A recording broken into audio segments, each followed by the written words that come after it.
এছাড়া সবথেকে বেশি যেটা গুরুত্বপূর্ণ সেটা হচ্ছে ডাব্লিউবিজেইর কনফার্মেশান পেজ। ডাব্লিউবিজেইর কনফার্মেশান পেজ যেটা এখনও অ্যাভেলেবেল আছে, যারা যারা এখনও অবধি ডাউনলোড করোনি ডাউনলোড করে নাও। হ্যালো এভরিওয়ান, ওয়েলকাম টু আইনেট গুরু। আজকে আমাদের এই যে ভিডিও, সেই ভিডিওতে আমরা আলোচনা করব ডাব্লিউবিজেই 2025-এর কাউন্সেলিং নিয়ে। তার কারণ কি, 2025-এর রেজাল্ট বেরোতে কিছু পরিমাণ দেরি আছে, কিন্তু সেই রেজাল্ট বেরোতে দেরি আছে বলে এই কাউন্সেলিংয়ে যে লেট হবে এর কোনো মানে নেই। তার কারণ কি, তোমরা হয়তো এতদিন জেনে গেছো ডাব্লিউবিজি রেজাল্ট যদি বেশি দেরিতে বেরোয় তাহলে সেমিস্টার 1-এ এক্সাম খুবই তাড়াতাড়ি আসবে, কিন্তু ডাব্লিউবিজি বোর্ড চাইবে এই যে গ্যাপটা এটা যাতে খুব পরিমাণে বেশি না হয়। অর্থাৎ ডাব্লিউবিজি রেজাল্ট যদি জুলাইয়ে বেরোয়, জুলাইয়ের 15 দিন পর যেদিন বেরোবে তার থেকে 15-20 দিনের মধ্যে তোমাদের কাউন্সেলিং শুরু হয়ে যাবে। কিন্তু সবথেকে বড় ব্যাপার, সেই কাউন্সেলিংয়ে সমস্ত ডকুমেন্ট কিন্তু লাগবে। কোনো ডকুমেন্ট তুমি আনতে পারো নি, 15 দিনের সময় দিয়েছি বলে এটা তখন দেখা হবে না। সেই জন্য এখন থেকে ডকুমেন্টগুলো রেডি করতে হবে। তার কারণ কি, তুমি যদি দেখতে পারো আমাদের ডিসক্রিপশান বক্সে তোমাদের ইনফরমেশান বুলেটিন বলে দেয়া আছে। সেই ইনফরমেশান বুলেটিনে সমস্ত কাগজপত্র বানানোর জন্য যে ফরম্যাট সেটা পাবলিশ করা আছে, এবং ডাব্লিউবি বোর্ড ভাবছে যে সমস্ত ডকুমেন্ট তোমরা বানিয়ে রেখেছো। তো এটাও হতে পারে 5 থেকে 10 দিনের মধ্যে কিন্তু কাউন্সেলিং রেজিস্ট্রেশন স্টার্ট হয়ে যেতে পারে। তো সেই জন্য আমি বলছি খুবই সাবধান হয়ে যাও, ডাব্লিউবি কাউন্সেলিংয়ের জন্য ডকুমেন্ট বানানো শুরু করে দাও। আমার বিভিন্ন স্টুডেন্টরা অবশ্যই আগে থেকে বানাতে শুরু করে দিয়েছে, আমি তোমাদেরকে বলবো বানানো স্টার্ট করে দাও। তো বেশি কথা না বলে ডাইরেক্ট তোমাদের আমি লিখে দিই যে কী কী লাগবে না লাগবে। দেখো, প্রথমে আমি লিখেছি মেডিকেল সার্টিফিকেট, যেটা এখন তোমাদের লাগবে না। যে কলেজ তুমি পাবে সেই কলেজে যাওয়ার আগের দিন বা তার থেকে 2 দিন আগে, মানে কলেজ অ্যালটমেন্টের পরে এখন লাগবে না।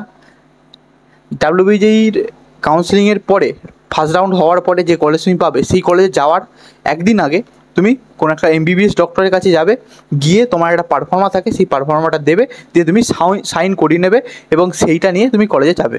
এইটা তোমার এখনের জন্য নয়। এছাড়া আছে র্যাঙ্ক কার্ড, যেটা তোমার রেজাল্টে পাবে, সেটাকে যত্ন করে রেখো, রেজাল্টে পাবে। এছাড়া সবথেকে বেশি যেটা গুরুত্বপূর্ণ সেটা হচ্ছে ডাব্লিউবিজেইর কনফার্মেশান পেজ। ডাব্লিউবিজেইর কনফার্মেশান পেজ যেটা এখনও অ্যাভেলেবেল আছে, যারা যারা এখনও অবধি ডাউনলোড করোনি ডাউনলোড করে নাও। কনফার্মেশান পেজ কিন্তু অবশ্যই লাগবে, যেটা মানে তোমাদের যখন তুমি ডাব্লিউবিজির রেজাল্ট বা ওএমআর রেসপন্স চেক করতে যাবে তখন দেখবে ও লগ ইন করার পরে তোমার একটা কনফার্মেশান পেজ বা ম্যানেজ অ্যাপ্লিকেশান বলে থাকবে, সেখানে গিয়ে তুমি ওটা ক্লিক করে নিও। যেটা সেখান থেকে র্যাঙ্ক কার্ড তো পাবে রেজাল্ট পাবলিশ হওয়ার পরে, এবং তার সাথে কনফার্মেশান পেজটাকে রেখো। এরপর আছে অ্যালটমেন্ট লেটার, যেটা তোমার কাউন্সেলিংই ফার্স্ট রাউন্ড হওয়ার পর তুমি পাবে, যেটা এখন নয়, পরবর্তীকালে তুমি পাবে, এখন তোমার এটার কোনো দায়িত্ব নেই। এরপর আছে রেজিস্ট্রেশন লেটার, যেটা ডাব্লিউবিজি কাউন্সেলিংয়ে যখন রেজিস্ট্রেশন করবে সেই রেজিস্ট্রেশন পেপার। তোমার ডাব্লিউবিজির এই কনফার্মেশান পেজটা নয়, ডাব্লিউবিজি কাউন্সেলিংয়ের সময় তুমি যখন রেজিস্ট্রেশন করবে তখন তোমার একটা ফিস পে করতে হয় 5,000 টাকা। সেই ফিসটা দিয়ে যখন তোমার রেজিস্ট্রেশনে একটা কনফার্মেশান পেজ দেবে, সেই রেজিস্ট্রেশন লেটারটা তোমার লাগবে। এরপর আসছে তোমার আইডেন্টি কার্ড ফর্ম এবং অ্যান্টি র্যাগিং ফর্ম।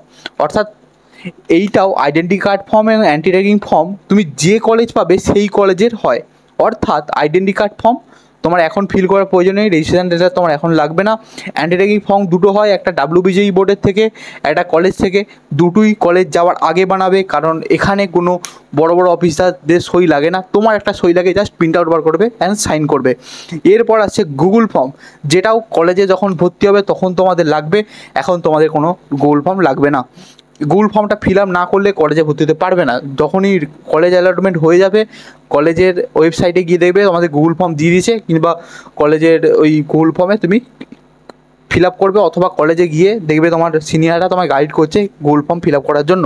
এছাড়া আছে অ্যাডমিশান ফি রিসিপ্ট, অর্থাৎ কলেজে ভর্তির আগে তোমায় কলেজে ফিসটা পেমেন্ট করে দিতে হয় এবং তার একটা রিসিপ্ট পাও, মানে কলেজ অ্যালটমেন্টের পরে। তো এই সার্টিফিকেটটাও আমাদের এখন লাগবে না, বা এখন তুমি বানাতে পারবে না। এরপর আসে আমাদের 10th-এর অ্যাডমিট বা বার্থ প্রুফ। এই জিনিসগুলো লেখার কারণ কি, তোমাদের একটা ধারণা দিয়ে দিচ্ছি যে কী কী লাগবে না লাগবে। 10th-এর অ্যাডমিট বা বার্থ প্রুফ যেটা লাগবে, সেটা যদি তোমাদের প্রবলেম থাকে, মানে কোনো রকম ভুল থাকে, সেটা অবশ্যই সংশোধন করে নাও। যদি ভুল থাকে, মানে আধার কার্ডের সাথে এটা ম্যাচ না করে ভর্তি হতে পারবে না, প্যান কার্ডের সাথে এটা ম্যাচ না করে ভর্তি হতে পারবে না। তো আধার কার্ড, প্যান কার্ড এবং অ্যাডমিট কার্ড এবং বার্থ সার্টিফিকেট, প্রত্যেকটা জিনিস যেন টু দ্য পয়েন্ট হয়। তোমার বার্থ সার্টিফিকেটে তোমার মেন, এটাকে তুমি চেঞ্জ করতে পারবে না। তো বার্থ সার্টিফিকেটে যেটা আছে সেটাকে অ্যাডমিট কার্ডে আধার কার্ডে এবং তার সাথে প্যান কার্ডে, ভোটার কার্ডে সব জায়গায় কপি ঠিক করে নাও যদি ভুল থাকে। এছাড়া আছে 10th and 12-এর মার্কশিট প্লাস সার্টিফিকেট, এছাড়া থাকে ব্যাংকের পাসবুক, এবং সব থেকে যে 3টে মেন ইম্পর্টেন্ট সার্টিফিকেট যেটা আমি পরের পেজে লিখছি সেটাকে দেখো, সেটা তোমাদের এখন বানাতে হবে। এই জিনিসগুলো যদি ভুল থাকে সংশোধন করে নাও, আর এইগুলো তোমার কলেজ যখন স্টার্ট হবে বা কলেজ অ্যালটমেন্ট হবে তখন তুমি লাগবে। আমাদের এই জিনিসটা একটা স্ক্রিনশট তুলে নাও, এটা আগে যখন আমি সরে গিয়েছিলাম, তো এটা স্ক্রিনশট তুমি অবশ্যই তুলে নিয়ে রাখো।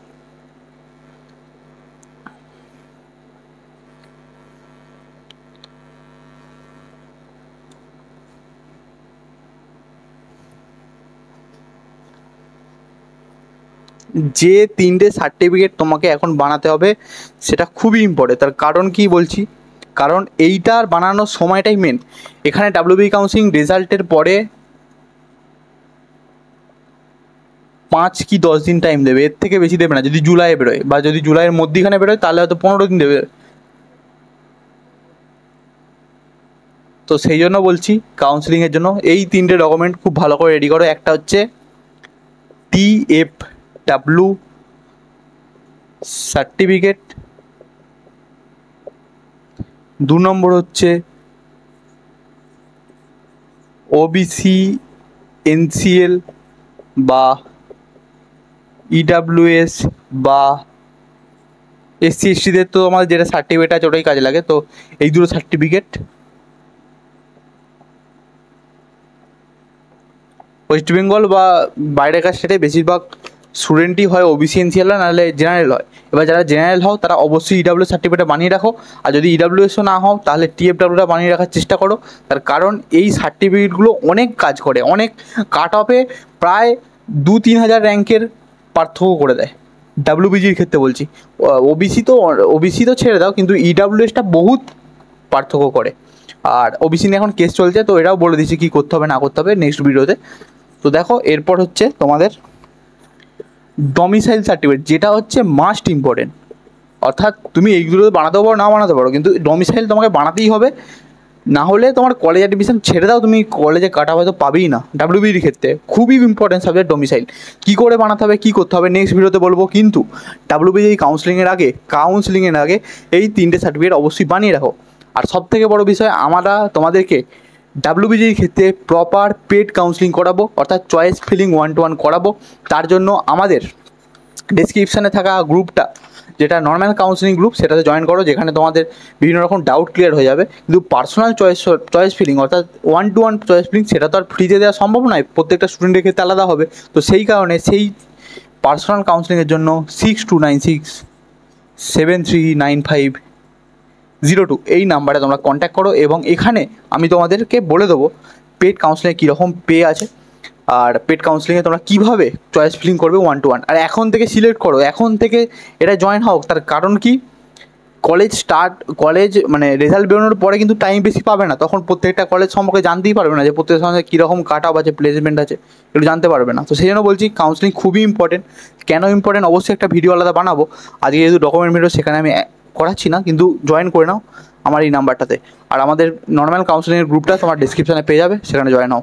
তো চলো আজকে ভিডিওটা দেখা হচ্ছে নেক্সট ভিডিও।